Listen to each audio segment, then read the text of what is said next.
Good afternoon, everybody. My name is Tim Walden. I'm going to be doing a speech for you today on supermarket scams for Dr. Grassinger's SPH-101 class. Now imagine, if you will, you go through the car dealership and you see the crazy inflatable balloon.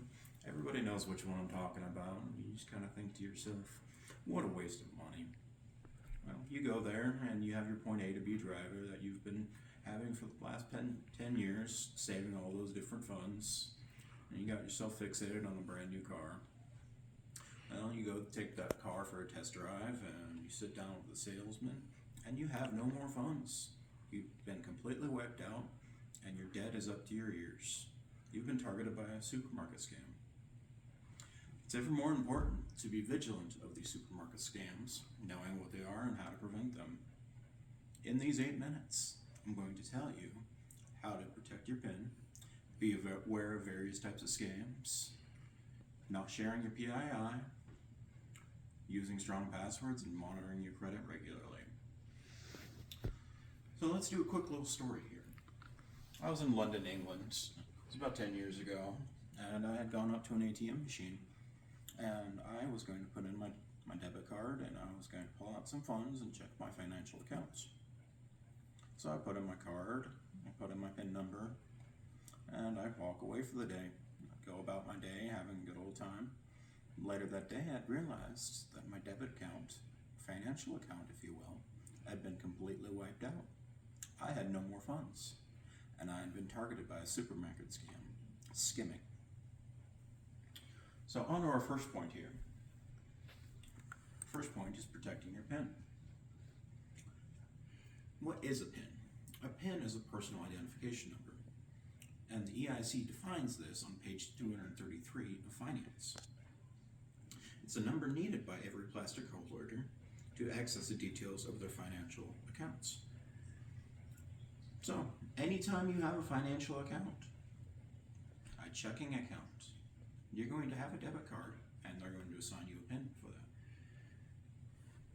So, during an interview with the Stonington Police, Desmond said it's good practice to cover the keyword area when punching in a PIN.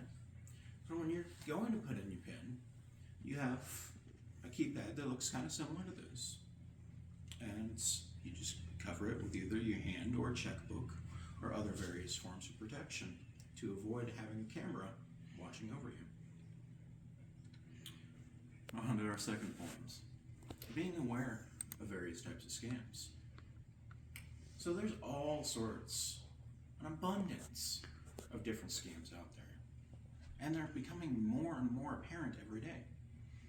There's the pitch and drop, there's the falsified gift card, there's the found wallet. All sorts of scams. And we don't necessarily have the time to go through every single one of those scams with you today. But it's my hope, my sincere hope, that in the future you're going to learn more about these in your personal time. But today we're going to be covering skimming.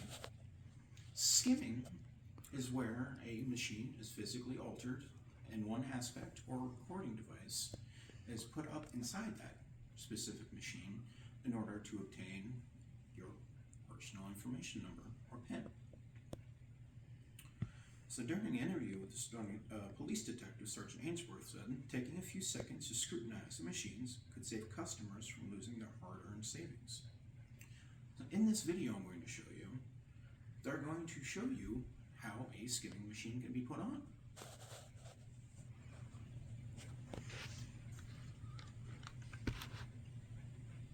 So here's who they are. White Coast Waste Project, this is their Twitter handle. And they started that hash. Take a look, surveillance video capturing a suspect allegedly placing a card skimming device on a credit card machine at a 7-Eleven in Hawthorne. This happened over on West 135th Street. Now the customer is seen waiting for just the right moment to install the card skimmer without anybody seeing him. The store's manager says that he reached out to Hawthorne PD and has already filed a report.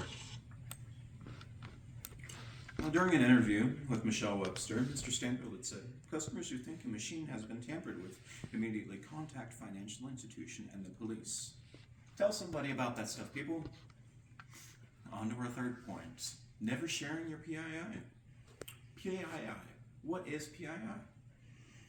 PII is personal identification information.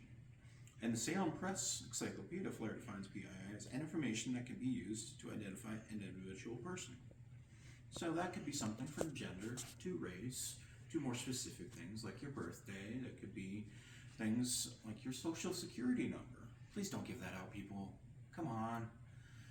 And other various information. So we have your sensitive and your non-sensitive different types of information. Protect your information, please. Please. On to our fourth point, using strong passwords. In an article by Tom Mackey wrote, a student who found a woman's phone and details of her identity managed to transfer thousands after using her date of birth to unlock the phone. Thousands, people. I don't have thousands of dollars to just be giving out, and it was her date of birth. How simple is that? 5/6, May 6th. That's 0506. That's a pretty simple password. We can do better than that. There's several different types of weak passwords and several different types of good passwords. On the board here, I have some strong passwords that you can use in the future to help protect your information a little bit better. Another thing that you should avoid is putting all your passwords on your computers at work. So we have different examples of sticky notes or things like this posted on your computers at work. Someone could go into your work and just quickly snag your information. And on to our fifth and final point, monitoring your credit regularly. So on annualcreditreport.com, they have free credit reports of 3 different places that you can get once a year, through Equifax, TransUnion, or Experian. Now, once a year you can get a free credit report from them. Now, what is a credit report exactly? A credit report is what you need in order to go to lenders, and it proves how viable you are as a candidate to receive money from them. So you either go to the bank to get a mortgage for a car or for a loan for a house, and it just proves whether you're a good candidate or not a very good candidate. So, and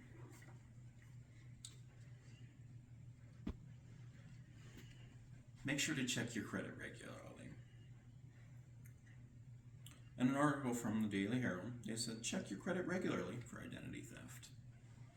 Now, in conclusion, my hope is that you have learned how to protect your PIN, be aware of various types of scams, never sharing your PII, using strong passwords, and monitoring your credit regularly. Now let's go back to that car dealership, if you will. So you go in there, you've made sure that you haven't been targeted by a scam. You've got several $1,000s saved up, and you can get yourself a brand new car.